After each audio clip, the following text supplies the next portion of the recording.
Welcome, everyone, to DEI After 5, the show that focuses on topics across diversity, equity, and inclusion with some of the brightest minds in the industry. Here's your hostess, inclusive culture curator and coach, Sacha Thompson. Hey everyone, and welcome to this week's episode of DEI After 5. So, if you have followed me for the last few months, you know that I have been doing more in the space of inclusive leadership. I've always talked about leadership. I've always talked about inclusion, but I've been very intentional about what does inclusive leadership look like, particularly in this post-pandemic workplace, right? And so today's topic is really going to continue that conversation. And I have two amazing guests that have written the book on this, literally. And so today I want you all to welcome Diane Flynn and Dr. Alexandria White. So Dr. Alex. So both of you come on in. Extremely excited to have you all here and have this conversation because, like I said, this is something I've been talking about so much lately. So just to do a brief introduction of yourselves, Diane, can you start off by just telling us a little bit about yourself and how you got into this work? Sure. I'll make it very brief, but about 10 years ago, I returned to the workplace after taking a decade plus pause to raise my 3 children. And when I did so, I realized there's a lot of women who wanted to get back in. I started a company called Reboot XL to help reboot women. And then over the last 10 years, it's taken some twists and turns. And now the work we do is not only making sure that women have successful work experiences and that companies benefit from what they bring, but that we are mindful of all underrepresented groups, often people who lack mentorship, opportunities, sponsorship, apprenticeship, all those things that provide support and help people thrive. So Alex and I do work in that whole spectrum of space of creating inclusive cultures. Wonderful. I love it. And Dr. Alex, tell us a little bit about yourself and how you got into this work as well. Well, my life is this work, right? Being a product of the South Side of Chicago, having 5 brothers, often being the only woman of color in spaces. My background is really in academia and higher education. My research interests are social justice, equity, and ethics. But my really turning point where I decided I wanted to intentionally do this work, be an inclusive disruptor, was the murder of Trayvon Martin, who was the same age as one of my brothers. And then ever since then, it's been research, workshops, how to have conversations, courageous conversations with people that you agree with and disagree with. And then, of course, being that inclusive disruptor that challenges you in an inclusive manner on thoughts and things that might not be inclusive. Absolutely. I love it. So I want to hear from both of you. And Alex, I'll start with you. How are you all defining inclusive leadership? Because I think there's so many different ways that people look at inclusion and leadership and pull them together. So how, based on your research or the work that the two of you have been doing, how are you all defining inclusive leadership? And so that's where I love what I do, because there is not a one size fits all. I am not going to give you a definition. We're not going to do Google. We're not going to do Whip Mary. Right. We're going right. to do things that tangible things that people can do to be inclusive. And so when someone says, "Oh, I want to be an inclusive leader," I start firing off things. Are you humble? If you've been doing this work like me and Diane, are you humble and can you take direction? Do you rest on your status quo? Are you challenging the norms and the whys? Are you that lifelong learner? Do you step into courageous conversations? Do you provide brave spaces? I don't say safe spaces. I say you provide brave spaces. And then you look around and see, what are your advantages? Am I able-bodied? Do I have a job? What are my advantages that I can help others? And so, no, I'm not going to give you a definition. I want to give you tangible things that inclusive leaders do. And so that's what I do when someone said, well, what's the exact definition? And so some of those are some of the things that we say. And we also have this in the book as well, which is a lot more defined in what it looks like as an inclusive leader. You know, I appreciate that response, because I think so many people get caught up in checking the box of, okay, this is what it is. And so I'm doing this, I'm doing this, I'm doing this. But what I heard from you was not just the doing, it's the intentionality behind it. Like, how meaningful and intentional are you with these actions? You know, Diane, let me kind of go to you with this, because what I heard just now also was a lot of introspection. And there's so many leadership models. And when we were kind of prepping for this, I shared, you know, I'm working on a new model framework around inclusive leadership, but there's so many older models, I'll say it that way, older models that look at leadership as this very external thing, what you do for the people, what you do. But again, going back to what Alex just said and the work that you all do, there is some introspection that takes place. And so what are some of the things that people really need to think about when they are looking at how they're showing up as an inclusive leader for them, like internally?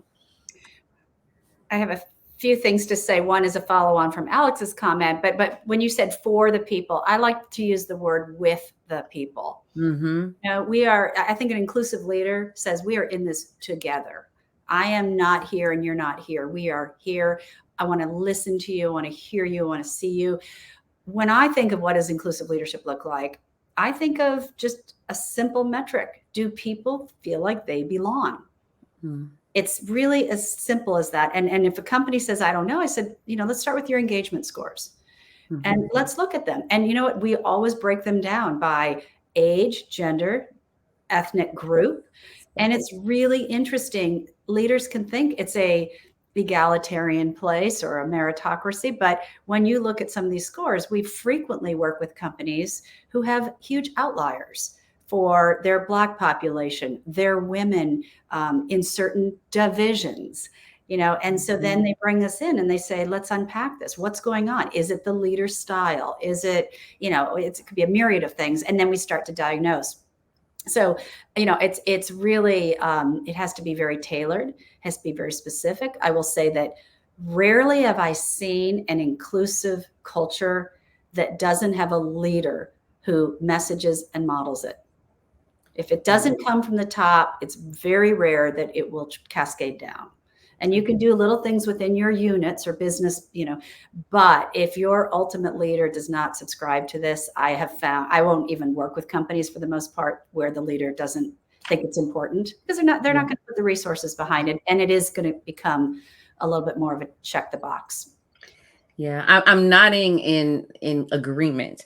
Because a lot of what you're saying is the work that we do as well too, right? We actually have moved from the engagement to psychological safety, but we look at it the same way. We look at it by demographics, because if I don't feel psychologically safe, I can't speak up. I don't feel like I'm included. I don't feel like I can contribute. Like, all of those things are tied in. And so when you're looking at it by those demographics that you mentioned, right, it does tell a very different story. And it does open the eyes of lots of leaders, you know, because one of the things that, you know, we've done and I've talked about on the show has been a shifting of people managers to people leaders, right? Because you're not just managing products and processes and, you know, all of that. People are people. And so how are you leading them? How are you helping to motivate them and empower them? And that's all part of leadership. So when you all created this book, right, what led you to say, okay, this needs to be put in a book format? So Diane, can you tell us a little bit about like why? Like what was the impetus for that? Sure. And I'll give a shout out to Alex. But so we do sessions all the time with leadership groups, with companies, sometimes boards, sometimes executive teams, sometimes entire companies. And when we do these, we use an anonymous text number because we know that a lot of people are uncomfortable asking questions in this space. They want to learn, but they don't want to be embarrassed. They don't want to be shamed, or, we never want anyone to feel shamed in this space because you're not going to learn if that's the approach. So this anonymous text number is a way for people to send us questions they might be afraid to ask. I'll give you one that we get all the time. I would like a woman or a Black person to be on my board. Can I just ask them and not feel like I'm calling them out for their gender or their ethnicity or their skin color? And so that is one we unpack in here. And the answer is yes. And that's how we are going to make progress is, you need to be authentic and open and tell them we want your perspective. We are missing some key voices and yours is one of them. And, would you be a trailblazer and join our team to make us more sensitive and aware? And, one graphic we love is the one from Frances Fry, who is a professor at Harvard Business School. And we always share this in our trainings. And really simply, there's a homogenous team where you're sitting in an echo chamber and you move fast and make decisions quickly and everyone's really happy. Yeah. But then you have on the one side, you have a diverse team. But this diverse team is not managed with psychological safety. People don't feel comfortable speaking up. And what she argues is that it's better to have a homogenous team where people talk and share than a diverse team where everyone is, zipped. And so, but, the best thing, of course, is the diverse team with the psychological safety where you are really benefiting from all these different perspectives and viewpoints and fresh thinking. And so the crux of our work is how do you move people from these homogenous teams or these diverse teams into this more effective, inclusive team? As for me, because my network knows that I do this work, and I'm very open. I give my phone number out to workshops and here, just text me, call me if you don't want to talk about this. So I have a plethora of questions in my phone. One of my white friends called me. This is when Black Panther, the movie, was at its peak, and her son wanted to be Black Panther. And so she calls me and she says, Alex, he wants to be Black Panther. And I said, sure, he can be Black Panther. I said, just don't do blackface, right? Right. And people want to feel comfortable. And I'm not saying that I'm the go-to person or that you need to be the go-to person for your white, your Indian, your Asian friends, but people know that I do this work and I'm approachable and I will answer their questions. But when we thought of the book, I said, we get so many controversial questions that no one wants to ask in public. Let's just put them all together and see. So it's from, personal things that people have asked me to workshops to things that we've had on our anonymous texting line. So it was just a good mixture, good salad of questions that we have gathered along the way. So as you all are both talking, one of the things that comes to mind for me, and I was actually looking at a Bloomberg article report today that kind of jarred me a bit, in that I think that there's a lot of people out there that want to be inclusive leaders, that have good intentions, that want to do the right things. They just don't know how, right?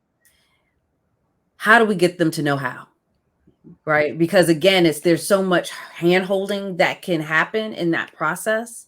But there has to be a point where you take the training wheels off, right? And you have to kind of learn by making mistakes and learn by getting scraped up and but there's such a fear, and we've created this environment that does not allow for that, right? You can't make a mistake or you get canceled or whatever it is.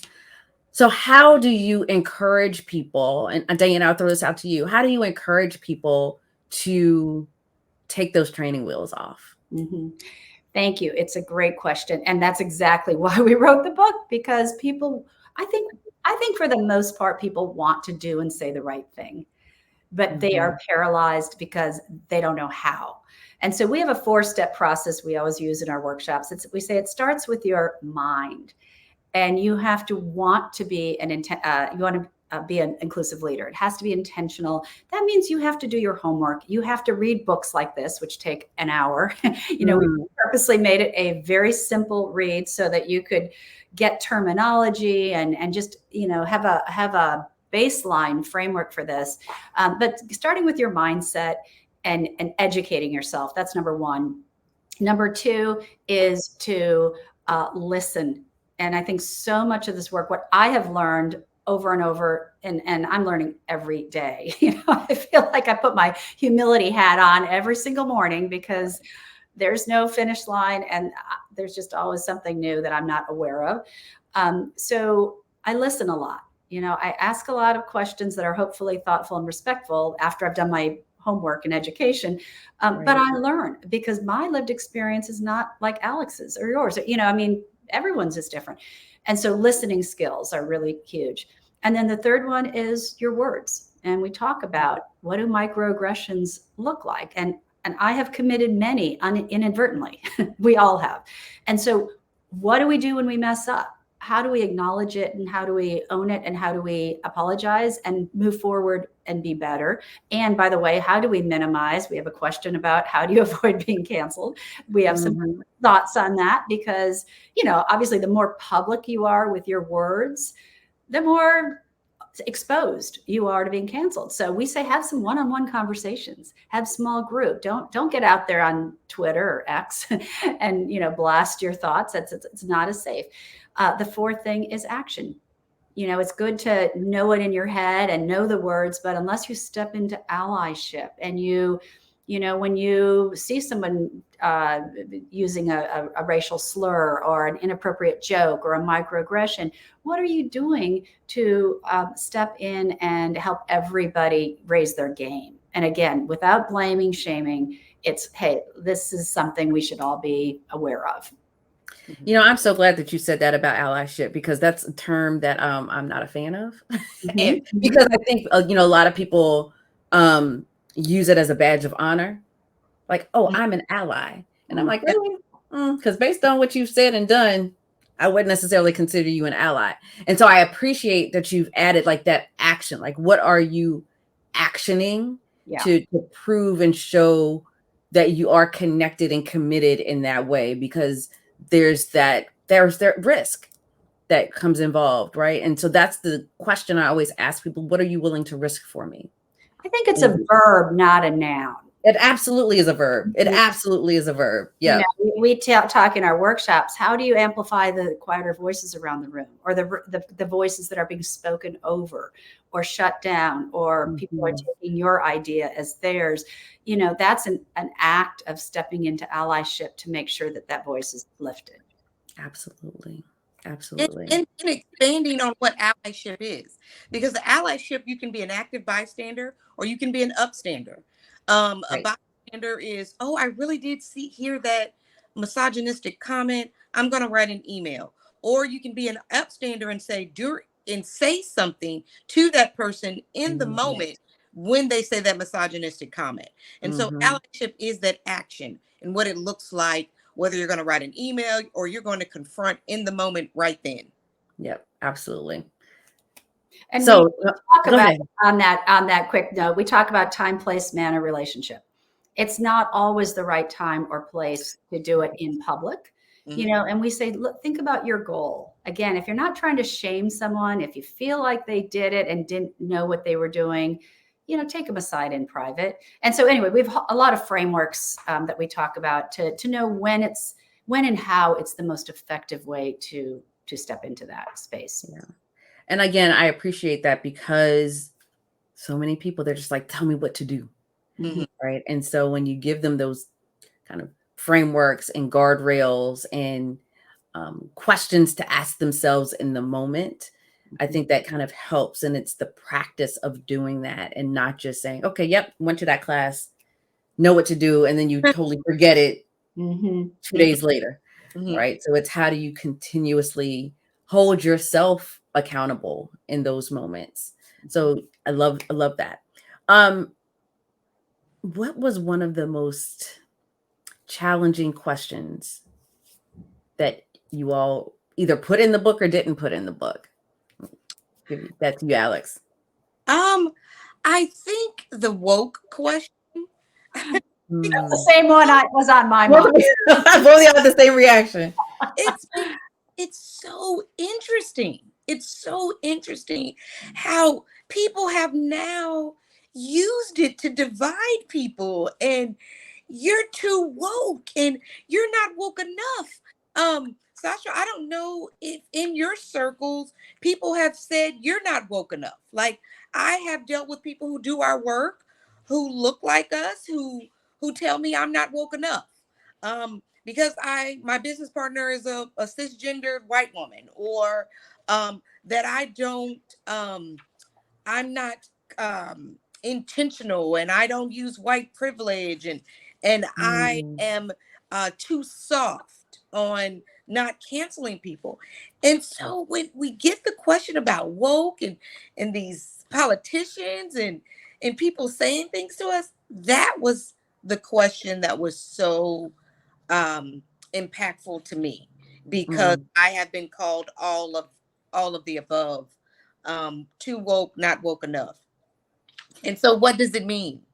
And we know the history of it. We talk about it in the book, that it's a part of African American vernacular English, and that it was a phrase to be aware what's going on. Right. You know, That started what, in the 1940s or 50s? It's like right. Mhm.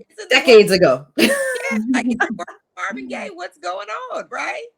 And Yeah. so now it is weaponized. It is weaponized to say we are just, it's radical, and it's not inclusive, and we want to do this and that. And so I think that question, it was personal to me. And it's the one that's continuous, right? Politicians are using it, groups are using it.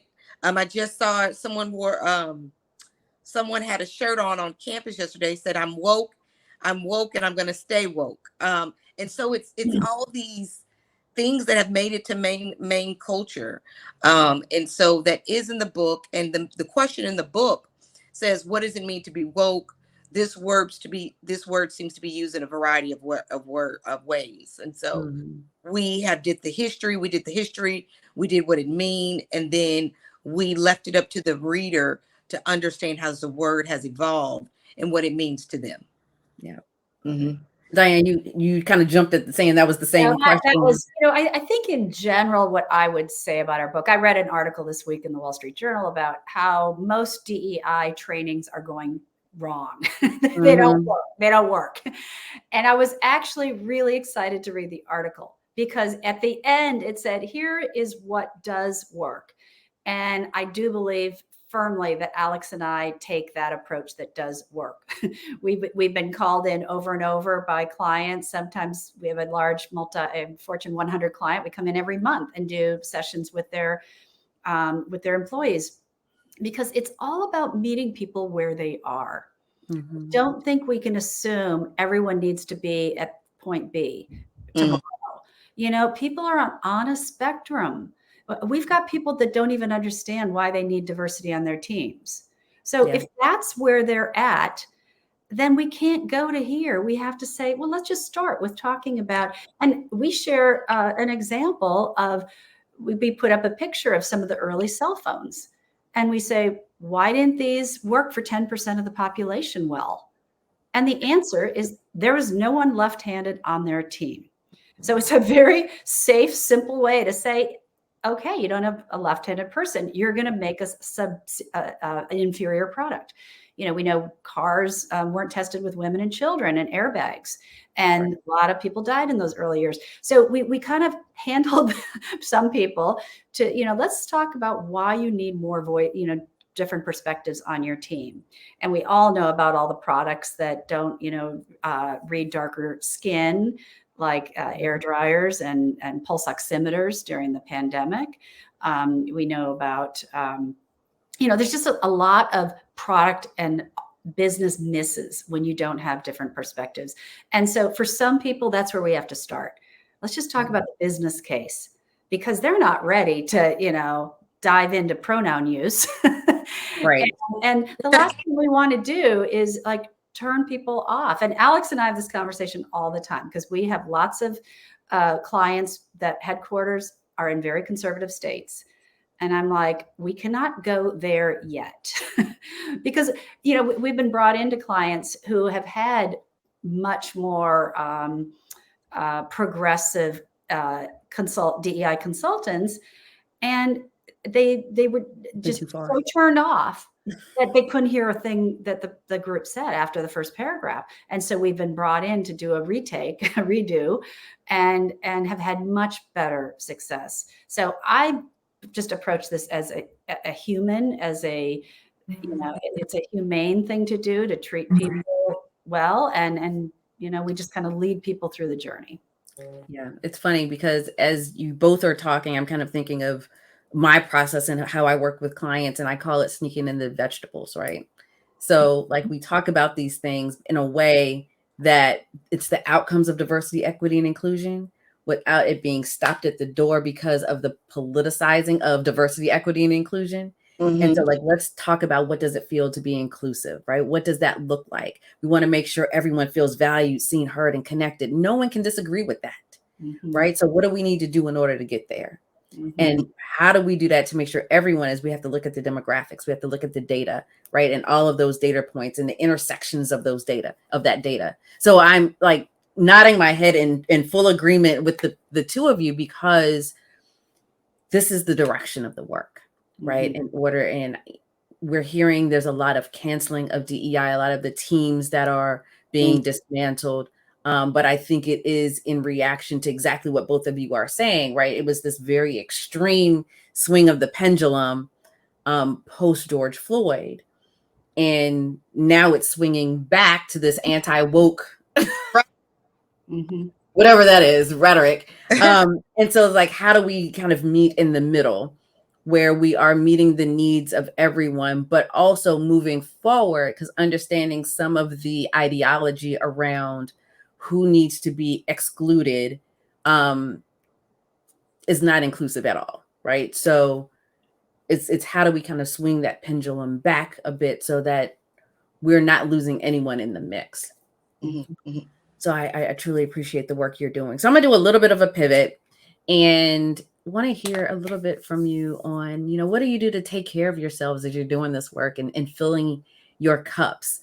Diane, talk to me a little bit about what you do. I call Alex and say, help me out, Alex. No, I mean, it is hard work. We do a related piece of work, which is we run leadership programs. And initially they were for women to give them the skills and support and network they need to succeed and thrive. All of our clients now have broadened it to men, which has been a really good thing. And I think with the Supreme Court ruling, that's a necessary thing. But that work we do is just like all feel good, because we just raise them up.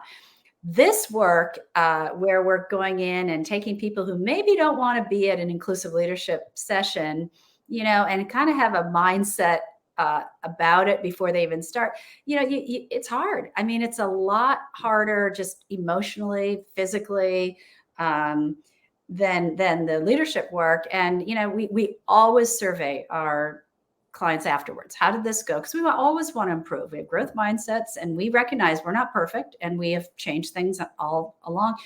But, you always get a few people who just didn't like what you had to say.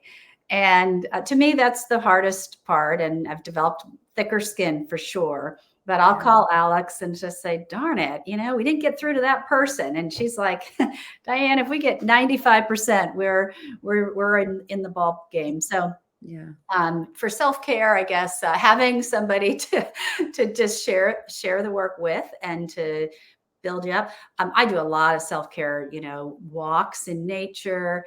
I do some meditation. My prayer life is very important to me. Having balance. I have 3 kids and a grandchild, which is why I'm in Austin visiting my children this week. I'm having dinner with them tonight. So just kind of keeping the perspective that you do as much as you can in the workplace, and then fill your tank with people and activities that bring joy outside of work. I love it. Love it. Dr. Alex, what about you? How do you fill your cup? Oh, I just ghost people. I won't answer emails, phones. I love it. It's so available all the time. I just won't pick up the phone. I won't check email. I won't answer phone calls. And my therapist said people have to be okay with that, and that they are not, they will be okay. And so because I'm an empath, because I'm an extrovert and I'm a giver, and then I have to learn how to pull back, because this work is my identity. And so when something happens in the news, people want to call me. They want to help me unpack this. They tag me in things on social media. And so when I get sick of it, I just go ghost. And people, some people have a problem with it, but that's my self-care. That's my self-wellness. It's not about care. It's about wellness for me. Yeah. Because we know high blood pressure, heart disease impact women of color at a higher rate. And so I have learned to dismiss people and go ghost. Another thing that I love to do, I love to travel. I love to learn about other cultures. I feel that traveling is the cure of ignorance. And if I can write books on inclusion, and we have a chapter on global awareness, so that's also my self-wellness.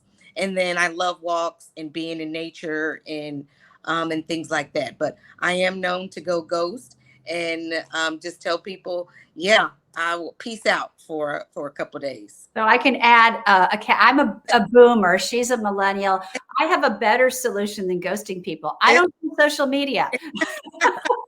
I use an occasional LinkedIn, but the rest I just avoid. I've just decided that doesn't add any value to my life. I would rather go for a walk in nature than spend time on that. So that is an alternative solution. I love it. I love it. So if people wanted to follow up with you all, find you all, what is the best way for them to do that? We rebootxl.com. You can email us there. We can put our direct emails into your show notes. I don't know the best way to get that to Owen, but yes, you can definitely get to us through our website. All right. And then definitely LinkedIn. LinkedIn is our go-to. We have conversations there. LinkedIn is where I learn, I teach, I build community. So definitely find us on LinkedIn, Alexandria White. Wonderful. And then the book, how could they get the book? Amazon.com. It's just $9.99 for the paperback. We really priced it. We want to get the word out there. This is a passion project for us. We are in a few weeks, I don't know when this is airing, but we're going to do a free Kindle version, again, just to get out spread the word and help people feel more comfortable and confident stepping into some of these courageous conversations. That is our mission. And as we finish out this year and the holiday season is coming, Sacha, a lot of our book is how to be inclusive outside of work. Thanksgiving. We just had Yom Kippur. We have a whole chapter on that because we know that the holidays can be sticky. It was just an article. I don't know if it was Wall Street Journal. What do you do when your boss invites you to Bible study? And so these last October, November, and December, it's a lot of moving parts with people being inclusive at work, making sure that every holiday is observed. And so get it. Go ahead and read it because we know this could be a really impactful time for people, leaders. So Alex, I think that is wonderful, right? Because people need to know that this work isn't just about work, right? It is our personal, our professional lives. It's all blended in. So I love that you've added that that caveat in there. So I want to thank you both for being a part of this. Like I said, this is a topic that I have been talking about quite a bit because inclusive leadership is the next frontier. Like that is what organizations really need to be focused on, and leaders need to feel empowered in these spaces. So thank you both for joining us today, and thank you all for being a part of this episode of DEI After 5. I hope that you walked away with a few nuggets.